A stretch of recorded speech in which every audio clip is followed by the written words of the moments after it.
அஸ்ஸலாமு அலைக்கும் வரஹ்மத்துல்லாஹி வபரகாத்துஹு. சான்றோர் பாடசாலை பாகம் 1.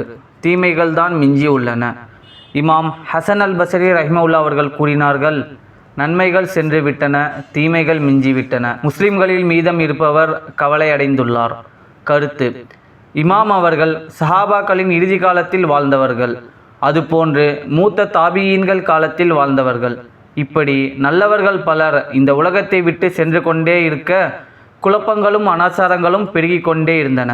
இதை குறித்து இமாம் அவர்கள் மிகுந்த கவலைப்பட்டார்கள். அதைதான் இமாம் அவர்கள் இப்படி சொல்கிறார்கள்: நமது காலத்தில் நடக்கின்ற நன்மைகள் பார்ப்பதற்கு நமது பார்வையில் அதிகமாக தோன்றினாலும் அவை நமது முன்னோரின் காலத்தோடு ஒப்பிட்டு பார்க்கும்போது மிக குறைவே. நமது முன்னோரின் காலத்தில் குழப்பங்கள் அனாச்சாரங்கள் குறைந்தே இருந்தன. நபி தோழர்கள் நபி ஸல்லல்லாஹு அலைஹி வஸல்லம் அவர்கள் வாழ்ந்த காலத்தில் அவர்களது மார்க்கம் பாதுகாப்பாக இருந்தது. அப்போது அனாச்சாரமோ குழப்பமோ இல்லை, உண்மையும் சத்தியமும் தெளிவாக இருந்தன. இன்றோ சத்தியமும் அசத்தியமும் ஒன்றோடு ஒன்று கலந்துவிட்டது. பொய்யும் உண்மையும் ஒன்றுக்குள் ஒன்று மறைந்துவிட்டது. மக்கள் மன இச்சையை மார்க்கத்தில் நுழைத்து விட்டனர். மார்க்கத்தை அரசியலாக்கி விட்டனர். அரசியலை அராஜகமாக்கி விட்டனர். அந்நியர்களின் கலாச்சாரமே அதிகமானவர்களால் விரும்பப்படுகிறது. மாற்றார்களின் கொள்கையும் கோட்பாடும் அதிகமாக மோகம் கொள்ளப்படுகிறது. ஷைத்தானின் வழிகளில் மக்கள் அதிகம் செல்கின்றனர். அநாகரிகங்கள் நாகரிகமாக மாறிவிட்டன. ஒழுக்கங்கள் பழமைவாதமாகவும் கட்டுப்பாடுகள் அடிமைத்தனமாகவும் பார்க்கப்படுகிறது. சுன்னத்துகள் மக்களுக்கு அந்நியாயமாக ஆகிவிட்டன. பிதஅத்துகள் மக்களுக்கு நற்செயலாக ஆகிவிட்டன.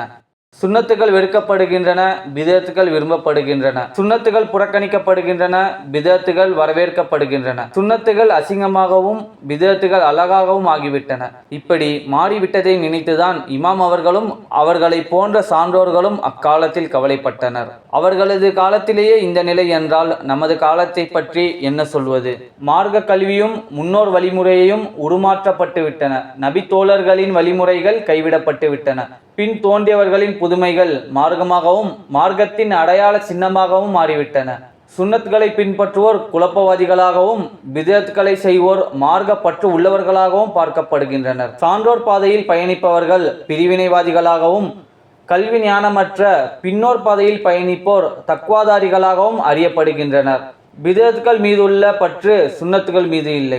பிதஅத்களுக்கு கொடுக்கப்படும் முக்கியத்துவம் ஃபர்லுகளுக்கு கொடுக்கப்படுவதில்லை. பிதஅத்களை செய்வதில் காட்டப்படும் ஆர்வமும் ஈடுபாடும் கட்டாய கடமைகளை செய்வதில் காட்டப்படுவதில்லை. சுன்னத்களையும் ஃபர்லுகளையும் விட பிதஅத்கள் தான் மார்க்க அடையாள சின்னங்களாக காட்சியளிக்கின்றன. சுன்னத்களை தானும் பேணி பிறரையும் பேண சொல்பவர்கள் பழமைவாதிகள், அடிப்படைவாதிகள், பிற்போக்குவாதிகள் என்று அழைக்கப்படுகின்றனர். சுன்னத்களுக்கு எங்கும் எதிர்ப்பு, அனாச்சாரங்களுக்கோ அரசாங்கமே ஆதரவும் பொருளாதார உதவியும் செய்கின்றது. இதை நினைத்து உண்மையான முஸ்லிம் எப்படி கவலைப்படாமல் இருக்க முடியும்? அல்லாஹ் தான் போதுமானவன். அல்லாவே எங்களை நல்லோர் சென்ற வழியில் செலுத்துவாயாக, தீயோரின் வழியில் இருந்து எங்களை பாதுகாப்பாயாக. சுன்னத்களை பாதுகாப்பவர்களாக, பிதஅத்களை பிடுங்கி எரிபவர்களாக எங்களை ஆக்கு. ஆமீன். இது போன்ற இஸ்லாமிய வீடியோக்களை தொடர்ச்சியாக காண்பதற்கு நமது குர்ஆன் சுன்னத் தமிழ் சேனலை சப்ஸ்கிரைப் செய்து மறக்காமல் உங்கள் நண்பர்களிடம் பகிர்ந்து கொள்ளுங்கள்.